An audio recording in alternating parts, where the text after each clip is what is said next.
धनु राशि वालों, नमस्कार दोस्तों। आप सभी को बहुत बहुत स्वागत है। 440 वोल्ट का झटका लगेगा। भगवान श्री राम खुशखबरी लेकर आया है। दोस्तों, समय है सारे दरवाजा बंद करके देखने का। जब जिंदगी आपको 440 वोल्ट का करंट जैसा झटका देती है तो समझ लीजिए ब्रह्मांड आपको बहुत कुछ देने वाला है। इसका आपने कभी अंदाजा नहीं लगा सकते। दोस्तों कि आपके जीवन में अगले 24 घंटे के अंदर बहुत बड़ी बड़ी लाभ होगा। ब्रह्मांड डराने के लिए नहीं, बल्कि आपकी किस्मत की नींद तोड़ने के लिए करंट जैसा झटका देने आया है। क्योंकि जब भाग्य करवट लेता है तो पहले हलचल मचती है, दिल धड़कता है, दिमाग घबराता है और परिस्थितियों अचानक बदलती हुई दिखाई देती है। लेकिन यही वह पल होता है जब खुशखबरी दरवाजे पर खड़ी होती है। कई बार सफलता शांति से नहीं आती है, तूफान की तरह आती है, ताकि आपके भीतर की कमजोरी झलकर खत्म हो जाए और आत्मविश्वास नया जन्म ले सके। अगर पिछले कुछ दिनों से आपको बेचैनी महसूस हो रही है, काम में अचानक बदलाव दिख रहा है, लोगों का व्यवहार बदल रहा है या कोई अनजान संकेत नहीं है, यह आने वाली बड़ी खुशखबरी का पूर्व संकेत है। जैसे बादल गरजते के बाद बारिश निश्चित होती है, वैसे ही संघर्ष के बाद सुख निश्चित होता है। यह 440 वोल्ट का झटका आपकी किस्मत का स्विच ऑन करने आया है, जो बंद पड़ी राहों को खोल देगा। रुके हुए काम अचानक गति पकड़ने, अटकी हुई धनराशि मिलने के संकेत बनेंगे और जो लोग आपसे दूर हो गए थे वह भी दोबारा संपर्क करेंगे। क्योंकि समय का चक्र अब आपके पक्ष में घूमने वाला है। यह समय डरने का नहीं, बल्कि संभाल कर खड़े होने का है। क्योंकि जब ऊर्जा तेज होती है तो परिणाम भी बड़े होते हैं। आपके जीवन में जो भारीपन था वह हल्का होने लगेगा और मन में नई उम्मीद का प्रकाश जलेगा। बस अपने इरादे मजबूत रखिए, नकारात्मक सोच से दूरी बनाए और हर सुबह यह विश्वास कीजिए कि जो झटका लगा है वह निवास नहीं, निर्माण का संकेत है। बहुत जल्द आपको ऐसी खबर मिलेंगे जो दिल को सुकून देगी, चेहरे पर मुस्कान लाएगी और आपके विश्वास को भी मजबूत करेगी। इसलिए तैयार रहिए, क्योंकि किस्मत का बटन दब चुका है और अब खुशखबरी की रोशनी आपके जीवन को चमकाने वाला है। दोस्तों, हनुमान खुशखबरी का संकेत है। बहुत ध्यान से सुनिएगा। हो सके तो अकेले वीडियो को देखना। कमेंट में जय श्री राम जरूर लिखें, क्योंकि भगवान श्री राम आशीर्वाद आपके ऊपर प्राप्त हो सके। पालनहार भगवान विष्णु और कृपया के सागर महादेव की ऊर्जा से जुड़ा हुआ है और यह संकेत देता है कि जीवन एक नए मोड़ पर खड़ा है, जहां पिछले संघर्षों का परिणाम अब धीरे धीरे सामने आने लगेंगे। बीते समय में जो मानसिक दबाव, आर्थिक उलझन और संबंधों में दूरी महसूस हुई थी, वह अब समझदारी और धैर्य से सुलझने की दिशा में बढ़ेगी। कार्यक्षेत्र में जो रुकावटें थीं वह हटेगी, लेकिन इसके लिए अहंकार त्याग कर अनुशासन अपनाना आवश्यक है। सुबह के समय नकारात्मक संकल्प लेकर दिन की शुरुआत करें और अपने लक्ष्य को स्पष्ट रखें, क्योंकि ब्रह्मांड आपकी मेहनत को देख रहा है। प्रेम जीवन में यदि मनमुटाव है तो संवाद से समाधान निकलेगा।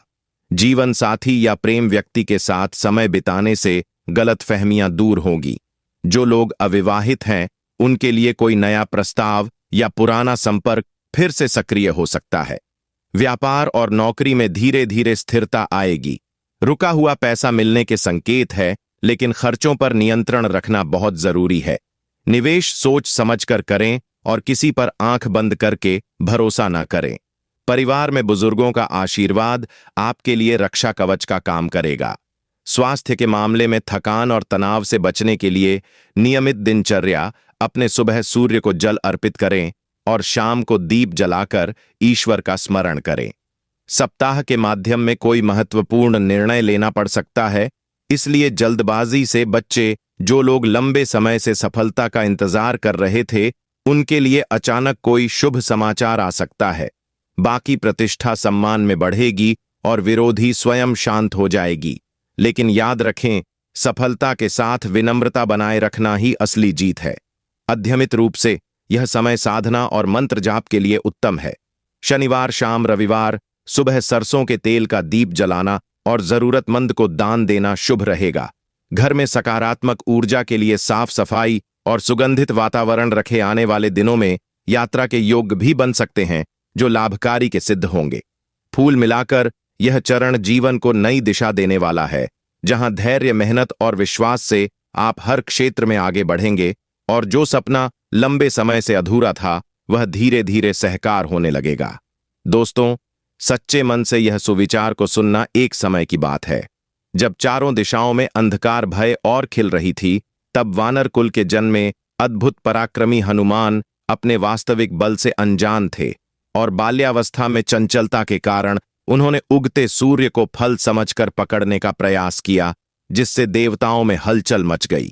इंद्र ने उन्हें रोकने के लिए बाजर का प्रयोग किया और वह मूर्छात होकर धरती पर गिर पड़े।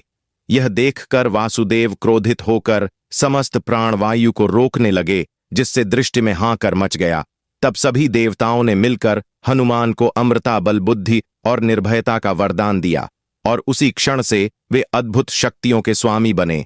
समय बिता और जब प्रभु राम को माता सीता के खोज के लिए ऐसे सेवक की आवश्यकता थी जो असंभव को संभव बना सके, तब हनुमान का वास्तविक स्वरूप जागृत हुआ। समुद्र के सामने खड़े होकर उन्होंने मन में प्रभु राम का नाम लिया और एक ही छलांग में विशाल सागर को पार कर लिया। रास्ते में अनेक बाधाएं आईं, लेकिन उन्होंने संयम, विवेक और भक्ति से सबको पार किया। लंका पहुंचकर उन्होंने अशोक वाटिका में माता सीता को प्रभु राम का संदेश दिया और उन्होंने धैर्य बंधाया। रावण की सभा में निर्भय होकर सत्य बोला और जब उनकी पूंछ में आग लगाई गई, तब उस अग्नि को न्याय का मध्य बनाकर उन्होंने अधर्म की लंका जला दी।